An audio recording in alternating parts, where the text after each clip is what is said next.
become what you want to be in life. Brother Paul tells me he started his journey from his hometown, Tang, with $10,000. And he went straight to Tanzania. And his young son, who is my son? He's not here. Today he's not here, I forget. He actually gave birth to him when he was doing hustling in Tanzania. And the environment in Tanzania was very difficult. He couldn't speak English. He had to struggle to learn how to speak Kiswahili. But you know, when there's language barrier, you're bound to lose your money.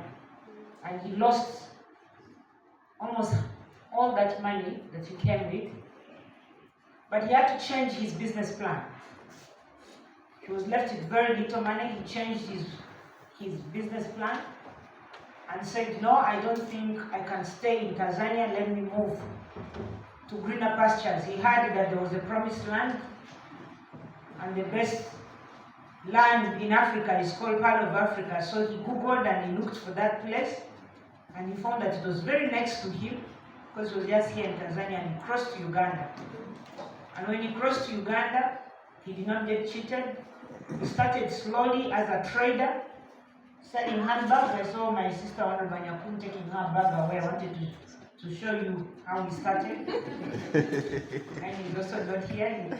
If you see, ladies, can I see the minister, the Honorable Zhang? Then from industrial area, he progressed because he was working hard. He couldn't sleep. Making factory in the industrial area, he decided to come and buy his own land.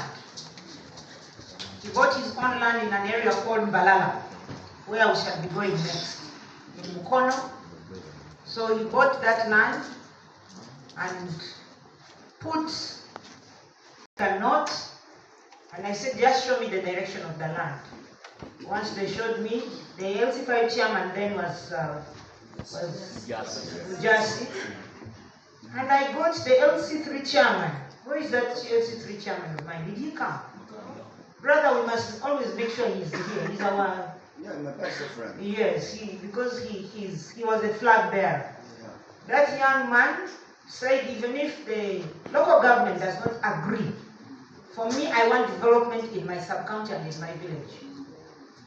And so that young man helped us to mobilize the people who had settled here, who are planting sweet potatoes, rice, maize, and getting nothing out of this land. He helped to mobilize them. And that was the time I came in Morrison. We walked. Brother Paul told me, if you want me to come here, you have to make sure you remove all these people. But I told him, you see, this land, government of Uganda got it from Bugisu Cooperative Union. So everyone you see on this land is a squatter. They're supposed to go. We had to work with that young man, the LC3 chairman, to make sure that we register their names and compensate them.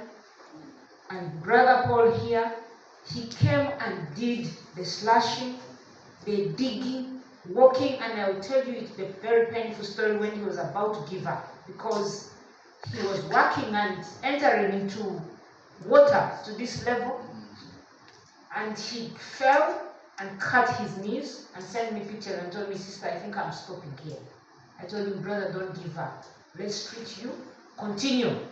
Personally, he was doing it himself. This Mugaga here, please help me clap for him. Reaching with him to the president.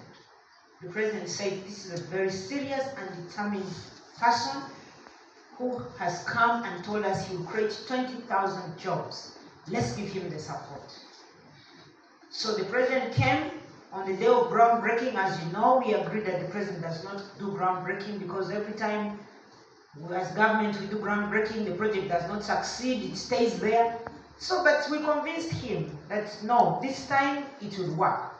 And Brother Paul gave his assurance, and he came and laid the first foundation stone for the first 2 factories. And I can assure you today we're talking about over 40 factories. It is determination. Thank you very much. To give you this background, so that we know where we're coming from and where we're going. Flood came, they said, Anita, your factory is gone.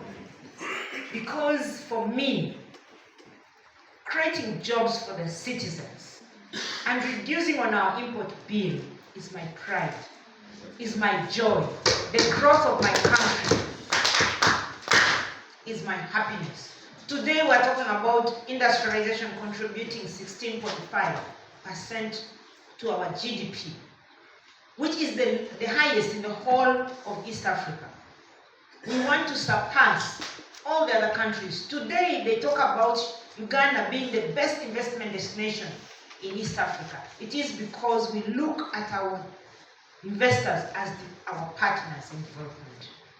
I am happy that Industrial Oil and the members of Parliament for Workers, you have come with the spirit of working with your partners. Thank you very much. And I love the slogan for the Workers' Union.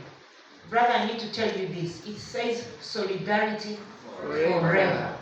So they are not here to come and criticize you, to come and disorganize you. They've come to build solidarity with you. And in them, you'll have brothers and sisters who will build solidarity forever. For the people of Uganda, I want to use this opportunity to ask my fellow citizens that please, this light that you see, let us not criticize it. Let us stop calling our partners in development useless, they are lying, they are cheating. Let us give them the support. For me, I have sacrificed the way the president has sacrificed, that we will support our partners in development for the betterment and the development and the transformation of our country. He told us to look for the best allies. As I conclude, I want to tell you, Brother Paul here, he has opened the biggest office in a city, the biggest city in China. Actually, it's the business city, Shenzhen. In Shenzhen, his office is bigger than the embassy of the American embassy. His office. And that office is talking about nothing but Uganda and bringing investment. If we tell Brother Paul to give you the story of Uganda and give an investment presentation right now, he does it better than I do. He's a better guy than me in terms of talking. It's difficult unless you're using sign language. Ni hao sheshe. And he brought them, and he's the one who persuaded them. It's a different model of mobilizing investors. We could not do it. We went to China, they could not believe us. They believed him. So he holds industrial conferences, and now he wants to build another factory. He's now saying, give me 1,000 acres. I also fill it up with the factories. So isn't that job creation? Please, let's clap for him to be alive. There are no toilets here. Please, I want to ask you to visit, actually make sure, even if you don't feel like going to the toilet, go to the toilet. So that the camera should show, because it is the way of spoiling his name. They said cholera, and polio that has broken out in Mbale is because of the industrial park. And they say, Anita, you see, you have now brought cholera. And I told Paul, Mr. Paul here told me, you know what? I don't want to talk. If they say no toilets, you want to use toilets in Kampala, come, eat food. I saw you toilet. And then he makes it so simple like that. So one of the things I want us to prove here are that the workers are here, that Honorable Bahati will ensure that the standard of the goods, Honorable Bahati, maybe you have the thing to know, this is one of their products, to tell us if it is substandard, because it's a standard from what I see. Honorable Anyakun will testify whether they're using the protective gears, and the rest of us will go and see for ourselves. So, fellow citizens out there, negative stories about development does not help us. Let us praise these people. Let's give them the energy. Let's give them the support so that they can bring for us many more investors and we develop our country. Finally, say I am very happy with the industrial oil because they've said they're going to give you all the issues